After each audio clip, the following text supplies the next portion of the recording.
Aujourd'hui, nous allons faire le formulaire des Campus France en ligne. Pour cela, il nous faut votre pièce d'identité, une photocarte, ainsi que vos relevés d'au moins pour les 3 dernières années, ainsi que votre CV. Allons-y. Mais avant cela, n'oubliez pas de vous abonner à ma chaîne YouTube, Codemaster, pour plus de vidéos.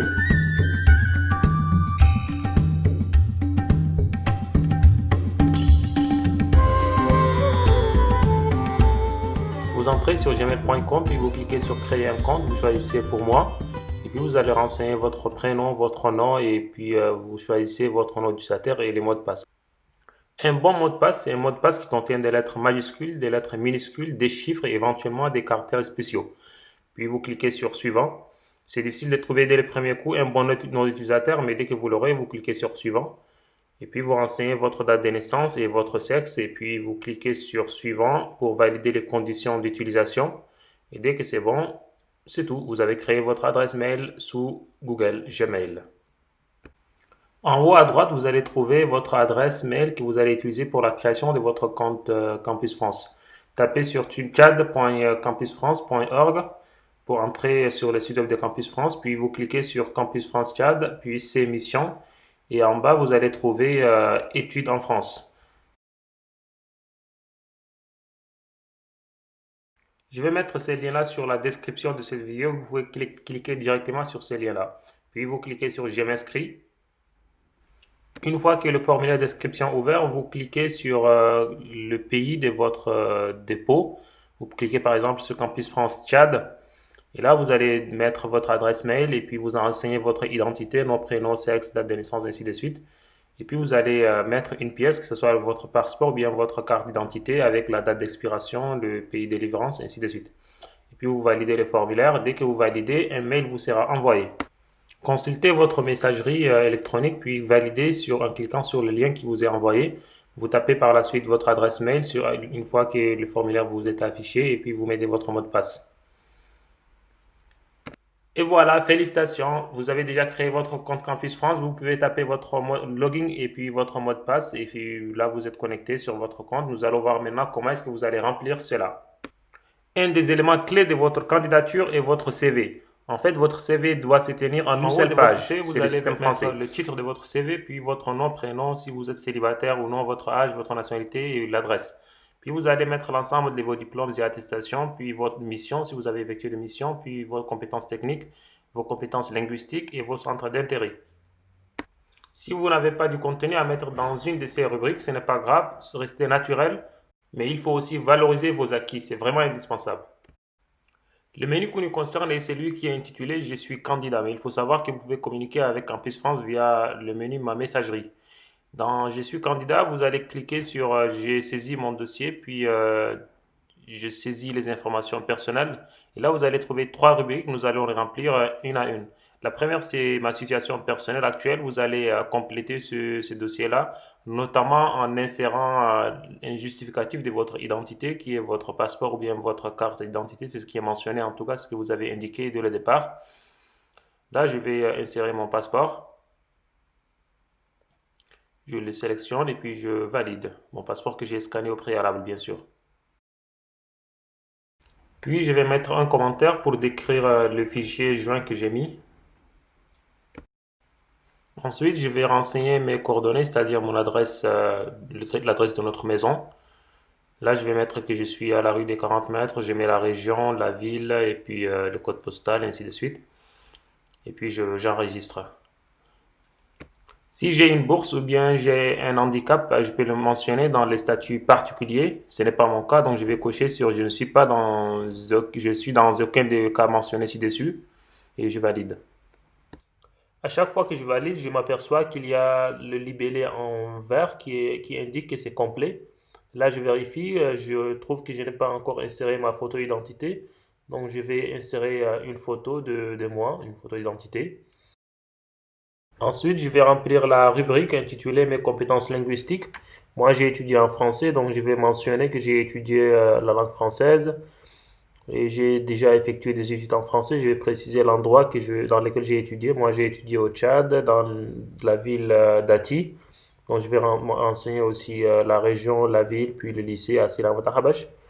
Et puis, je vais indiquer que j'ai étudié la langue française pendant plus de 4000 heures et c'est pendant plus de 1000 heures, pendant plus de 4 ans. Et mon niveau est un niveau avancé. Si j'étais un arabophone, j'allais pas dire cela parce que un arabophone n'a pas étudié pendant plus de 4 ans la langue française. Et là, il lui faudra un test intitulé TCF qui se fait au niveau du Centre culturel français, c'est-à-dire l'Institut français. Et moi, je suis francophone, donc j'indique que j'ai étudié la langue française pendant 4 ans et pendant plus de 1000 heures. Et je vais indiquer que je n'ai pas étudié la langue anglaise parce que je ne l'ai pas étudiée, mais j'ai étudié l'arabe, donc je mentionne que j'ai étudié l'arabe. En tout cas, vous allez mentionner vos informations personnelles. Voilà. Si j'étais un arabophone, comme je viens de le préciser, je vais devoir prouver que j'ai des compétences en langue française. Et pour cela, il y a un test intitulé TCF.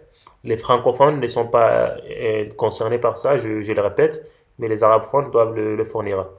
Et là, dès que vous validez, c'est bon pour la rubrique connaissances linguistiques. Là, nous allons maintenant attaquer la partie du parcours. Nous allons insérer tout d'abord mon CV. Je vais insérer mon CV,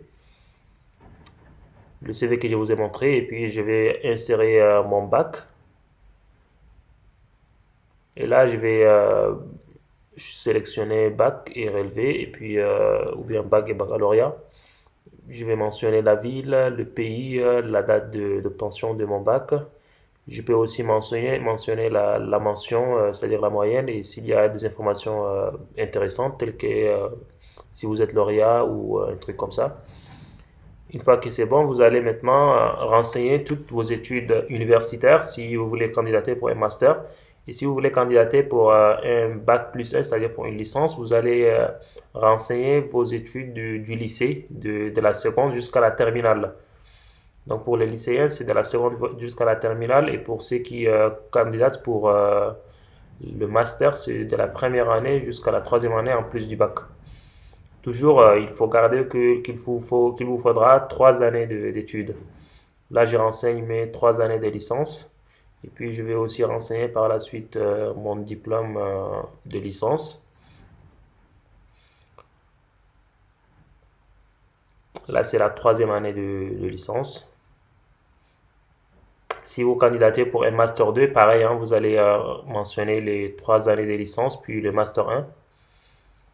Là, j'ai le bac, puis les 3 ans de licence, c'est-à-dire mes relevés de 3 ans. Là, je vais mentionner maintenant le diplôme, puisque le diplôme aussi est un document à part.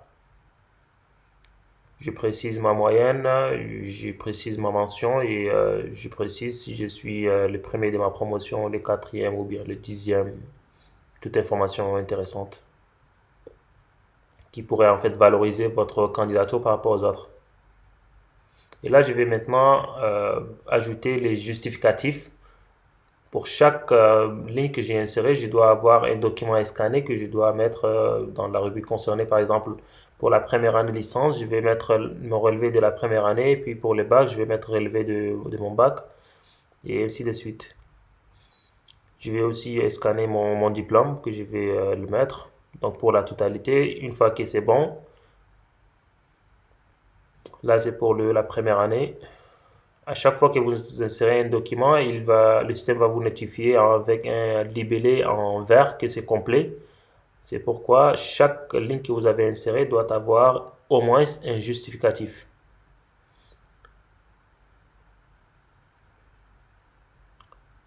Et voilà le dernier document et tout est nickel.